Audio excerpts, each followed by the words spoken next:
So episode 273 and 274 of Naruto Shippuden, the entire time I kept thinking, Chouji, can you move already? Can you develop? Alright, so with these two episodes, there was a couple different things I want to talk about. A few problems here or there, and overall just my thoughts on them combined as, a whole, because they were aired as a special, so we got two, which is pretty awesome.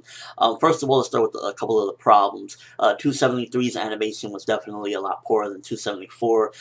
They stripped down the character designs and the backgrounds. I don't know what studio handled that particular animation, but 274 definitely outdid it by far. 273's animation was very simplified, and it just overall wasn't the best animation that we've seen in Naruto Shippuden, because we have seen how good it can get, and it was kind of weird, like, seeing the flashbacks and like, oh, this looks so good, and then we get back to the canon, what's going on right now in 273, and it was just like very wonky. As far as some things that I liked about the episodes, definitely I liked that Chouji got character development, and that's Kishimoto's story writing.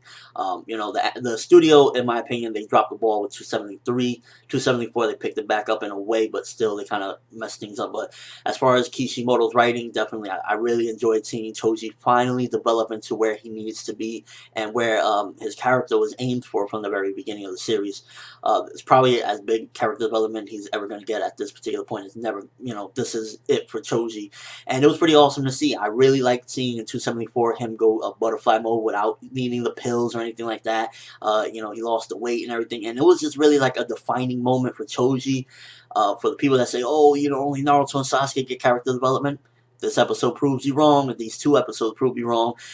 There was definitely some struggle, and I was a little frustrated with the character when he didn't want to hit Asuma, and there was a lot of explanation going into it, how he was just a really kind person. He's a really kind guy, and he doesn't like to fight. He doesn't want to hit his teacher, and I understand that to some extent. Fact that, like, I'd be bugging out right there if I had to fight somebody that was my teacher that's dead, and I gotta fight them, and just thinking about all the good times, that would really mess with my mind as well. So you gotta understand that Chouji's never been the most strong-willed person, but to see him finally evolve out of all of that, and then, like, come and finally, I gotta do what I gotta do, which, really, in my opinion, it, like, showed that, like, other characters do get character development. That's what I liked about these episodes. It showed just Chouji, Shika Chouji, and then particularly Chouji evolving from the ashes of, just being, not being able to do much, and that's what I like. Definitely a lot of flashbacks. I know a lot of people will be frustrated with that, and I can understand that there was a lot of flashbacks, way more so than what happened in the manga. We saw, Asuma's final scenes like a couple times in these two episodes, so definitely the flashbacks were very heavy use. So if you don't want flashbacks, you're gonna probably have a hard time with these two episodes, because it was quite a bit. And overall, I really just enjoyed the message of this kid. Like, you can be shy, you can, you cannot want to hurt people, but you still, at the end of the day, you can use that to do the right thing regardless of what situation, because at the end of the day, even though he didn't want to hit his sensei, at the end of the day, it was the right thing to do, because his sensei could, go and kill his kid out there, because Asuma was being controlled. He'll go and kill his own newborn son or something from Kurenai. So it really just showed that, like, it doesn't always have to be like, oh, I'm a shy guy, I'm a nice guy, I can't do that. You can still push through, and I really love that about these episodes. Again, couple problems here or there. Overall, definitely showed nice character development for Chouji, and even Shikacho as a whole, because Shikamaru already long since had his character development, though. That's the thing that I like. Like, ever since the Kakazu arc, he already was developed, and she had some development, definitely. As far as, like, strong-willed, she's always been strong-willed, but now, ever since the Kakazu arc as well, she had hers. It was just really Chouji that needed to be added, and now, as a whole, they're definitely a lot stronger, and I really like to see that.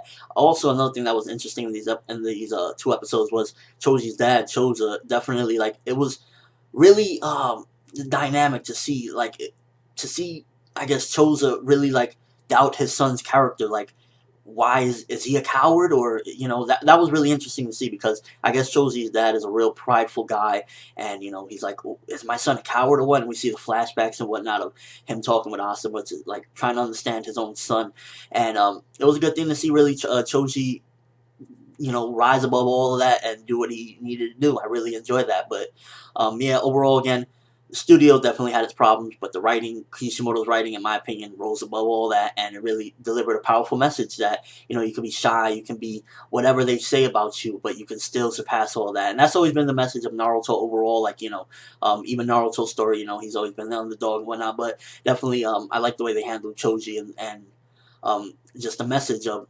Chouji, he rose above it all. Let me know what you thought of the episodes. Were the problems that bad to the point where you really didn't enjoy it? Or was Kishimoto's writing solid enough to surpass all that, the animation and the flashbacks? And particularly, again, it was 273 that had most problems. And also, another quick note I want to throw in there. Cool to see 1010, I guess, in a little action. Hope to see more of her with that fan. And also seeing Kakuzu was pretty awesome as well. Like Kakuzu, he was pretty cool. Yeah, pretty decent episodes. They have their problems again, but I enjoy the writing, and I enjoyed seeing Choji's character development. It was pretty awesome. That's all I have for this review. Thanks for watching. Hope you enjoyed. Thumbs up for Ino, Shikacho, and Choji's character development, because that character's come a long way. I'm ForneverWorld, and as always, people, have an awesome day.